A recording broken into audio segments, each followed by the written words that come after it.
सभी का education top 10 के यूट्यूब चैनल पर। मेरा नाम है मानसी त्रिपाठी और आज आप देख रहे हैं एमपी टेट वर्ग 3 के कुछ मोस्ट इम्पॉर्टेंट क्वेश्चन जो पर्यावरण में आने कंपलसरी हैं। तो आप लोग मेरे चैनल के साथ जुड़े रहें, मेरे चैनल को लाइक शेयर और सब्सक्राइब करते रहें ताकि आपको आने वाली वीडियो की नोटिफिकेशन मिलती रहे। तो चलिए दोस्तों बढ़ते हैं क्वेश्चन की ओर। तो स्टार्ट करते हैं अपने क्वेश्चन। तो आप लोग ने देखा होगा जैसा कि पहला क्वेश्चन आपको आपकी स्क्रीन पे दिखाई दे रहा होगा। पहला क्वेश्चन आप पढ़ेंगे, वन लाइनर क्वेश्चन है दोस्तों। आज ज़्यादा क्वेश्चन ही नहीं, बट क्वेश्चन जो है वो मोस्ट इम्पॉर्टेंट है। आपको एक नोट्स बनानी होगी और उनमें इन क्वेश्चंस को लिखना होगा।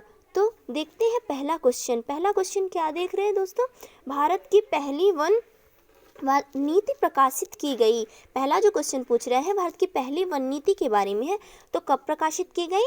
1894 ईस्वी में। भारत की पहली वन नीति 1894 ईस्वी में प्रकाशित की गई। अब दोस्तों बढ़ते हैं दूसरे क्वेश्चन की और दूसरे क्वेश्चन में आपने देखा होगा, आपको जूम करके दिखा रही हूँ दोस्तों। दूसरा क्वेश्चन है, स्वतंत्र भारत की पहली राष्ट्रीय वन नीति तैयार हुई। अब पहला पूछा भारत की राष्ट्रीय नीति और दूसरे में पूछ रहा है स्वतंत्र भारत की पहली राष्ट्रीय नीति कब तैयार हुई। तो कब हुई? 1952 में। कब हुई? 1952 में। दोस्तों ये मोस्ट इम्पॉर्टेंट क्वेश्चन है जो आपको एग्जाम में पूछे जाएंगे, तो आप लोग पढ़ते रहिए मेरे साथ। तीसरा क्वेश्चन पे आप चलेंगे तो देखेंगे भारत में मैंग्रोव जो ज्वारीय वन होती हैं उनमें से वनस्पति, आगे देखेंगे वनस्पति मुख्यतः पाई जाती है। भारत में मैंग्रोव वनस्पति मुख्यतः पाई जाती है। तो कहाँ पाई जाती है? सुंदरवन में। कहाँ पाई जाती है? सुंदरवन में। बढ़ते हैं दोस्तों चौथे क्वेश्चन की ओर। चौथा क्वेश्चन आपको स्क्रीन पे शो हो रहा होगा। ये देखिए चौथा क्वेश्चन है, ज्वारीय वन ये डेल्टा प्रदेशों तथा समुद्र के ज्वार वाले भागों में होते हैं तथा मैंग्रोव वनस्पति से के नाम से भी जाना जाता है। कौन से वन होते हैं? ज्वारीय वन। कौन से होते हैं? ज्वारीय वन। तो चलिए दोस्तों बढ़ते हैं नेक्स्ट क्वेश्चन की स्क्रीन पे आपको पांचवा क्वेश्चन दिखाई दे रहा होगा। पांचवा क्वेश्चन देखेंगे, नागालैंड के पर्वत क्रमशः बंजर होते जा रहे हैं। क्या होते जा रहे हैं? बंजर होते जा रहे हैं। इसका प्रमुख प्रभाव क्या है? झूम कृषि। क्या होता है? 6 नंबर के क्वेश्चन पे देखेंगे दोस्तों कि वह राज्य जिसके द्वारा अपना वन धन योजना प्रारंभ की गई है वो कौन सा है? तो हिमाचल प्रदेश। कौन सा है दोस्तों? हिमाचल प्रदेश। सातवें क्वेश्चन की ओर बढ़ते हैं। सातवां क्वेश्चन देखते हैं, भारत में वन्यजीव संरक्षण अधिनियम कब लागू किया गया? तो आपको देखना होगा 1972 में। कब लागू किया गया? 1972 में। दोस्तों मैं इस क्वेश्चन को एक बार और दिखा देती हूँ। भारत में वन्यजीव संरक्षण अधिनियम कब लागू किया गया? 1972 में। बढ़ते हैं आठवें क्वेश्चन की ओर। आठवें क्वेश्चन में क्या पूछ रहा है? विश्व पर्यावरण दिवस। विश्व पर्यावरण दिवस का प्रमुख विषय क्या है? थीम क्या है? क्या है विश्व पर्यावरण दिवस का? कि प्लास्टिक प्रदूषण को समाप्त करें। प्लास्टिक प्रदूषण को समाप्त करें। देखिए मेरे साथ ये आंसर लिखा हुआ, प्लास्टिक प्रदूषण को समाप्त करें। तो चलिए दोस्तों बढ़ते हैं नेक्स्ट क्वेश्चन की ओर।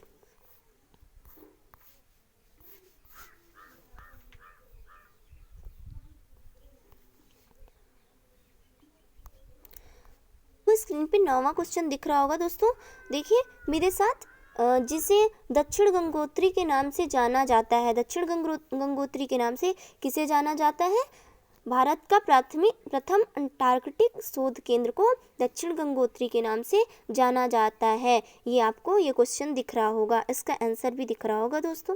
अब चलते हैं 10वें क्वेश्चन की ओर। 10वें क्वेश्चन में पूछा है, अंटार्कटिका में भारत के तृतीय शोध केंद्र का नाम है।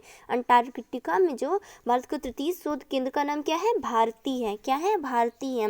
नेक्स्ट क्वेश्चन की ओर बढ़ते हैं। जो क्वेश्चन नंबर 11 है उसमें देखते हैं दोस्तों, भारती की स्थापना कब की गई? भारती की स्थापना कब की गई? ये देखिए दोस्तों, भारती की स्थापना कब की गई? कब की गई? 2012 में। कब की गई? 2012 में। 12वें क्वेश्चन की ओर बढ़ते हैं दोस्तों, देखते हैं यह 21वीं सदी में विश्व पर्यावरण संरक्षण हेतु एक कार्य योजना है। कौन सी? एजेंडा 21, जो कि मोस्ट इम्पॉर्टेंट है। एजेंडा 21 आपको अच्छे से पढ़ लेना है, एग्जाम में आना कंपलसरी रहता है। तो चलिए दोस्तों आगे की ओर बढ़ते हैं। इस क्वेश्चन को आपने जूम करके देख लिया होगा, इसमें एजेंडा 21 एक इम्पॉर्टेंट क्वेश्चन है। चलिए नेक्स्ट इसके 30 की ओर। क्वेश्चन नंबर 30 पे आपने देखा होगा, यह कार्य योजना वर्ष, एक सेकेंड दोस्तों हम आपको जूम करके दिखा रहे हैं, यह कार्य योजना वर्ष 1992 में ब्राजील के रियो डी जेनेरियो में संपन्न विकास एक संयुक्त सम्मेलन दौरान एजेंडा 21 जिस क्षेत्र से संबंधित है इसको क्या कहते हैं, सतत विकास। क्या कहा है, सतत विकास।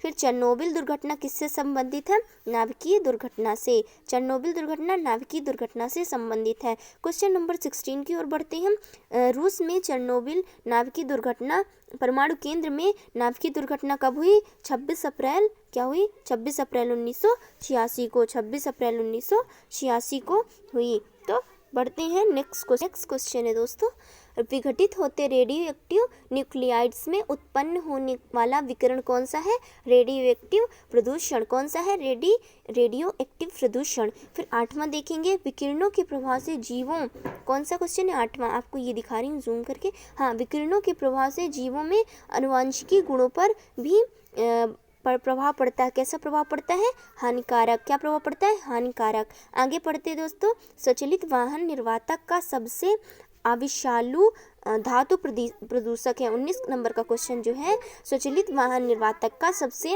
अविषालु धातु प्रदूषक कौन सा है, लेड है। कौन सा है, लेड है। क्वेश्चन नंबर नेक्स्ट क्वेश्चन बढ़ते हैं, नंबर 20 की ओर चलते हैं दोस्तों। देखिए, स्वचालित वाहनों में एंटी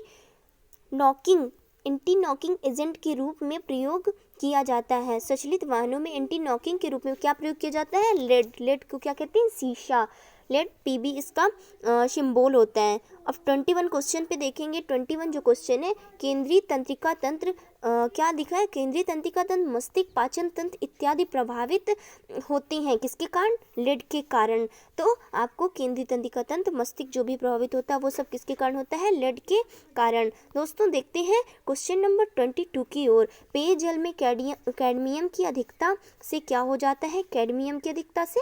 ये मोस्ट इंपॉर्टेंट क्वेश्चन है दोस्तों, आप इसको पढ़ लें। एक सेकेंड हम कलर चेंज कर लेते हैं फिर देखते हैं। हाँ, ये देखिए इटाई रोग, इसकी वजह से कैडमियम की अधिकता से होता है। ये IMP क्वेश्चन है, आपको पढ़ लेना है, ठीक है।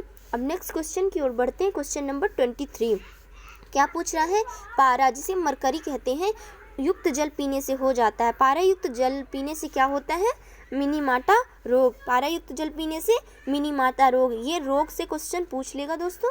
तो आपको बने रहना हमारे चैनल में और साथ ही लाइक, शेयर और सब्सक्राइब कर देना है।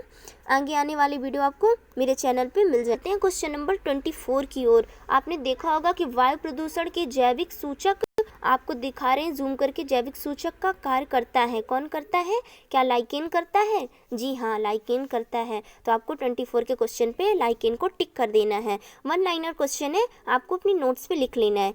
25 नंबर के क्वेश्चन की ओर पढ़ते हैं। एक सेकेंड दोस्तों हम जूम करके दिखा रहे हैं। कवक शैवाल और कवक के द्वारा होता है। कौन सा होता है, शैवाल और कवक के द्वारा क्या होता है, लाइकेन का निर्माण होता है। क्या होता है दोस्तों, लाइकेन का निर्माण होता है। अब आगे चलते हैं। देखिए ये क्वेश्चन आपको इकट्ठा मैं दिखा रही हूँ स्क्रीन पे, तो आप लोग देखते चलिए। और 26 नंबर क्वेश्चन की ओर चलते हैं दोस्तों। आप देखिए यहाँ पे क्या लिखा है, प्रदूषण संकेतक पौधा।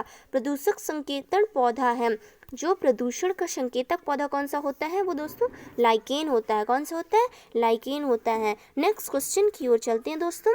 27 क्वेश्चन है। 27 नंबर पे जो क्वेश्चन है उसको पढ़ते हैं, उसको जूम कर लेते हैं दोस्तों, फिर चलते हैं आगे की ओर। ये चलिए 27 नंबर का क्वेश्चन जो है उसमें देखेंगे आप कि BOD का अधिक होना। BOD का फुल फॉर्म जो होता है दोस्तों, बायोलॉजिकल ऑक्सीजन डिमांड होता है। बायोलॉजिकल BOD जो आपके मोस्ट इम्पॉर्टेंट एनवायरनमेंट स्टडी पे पूछा जाता है।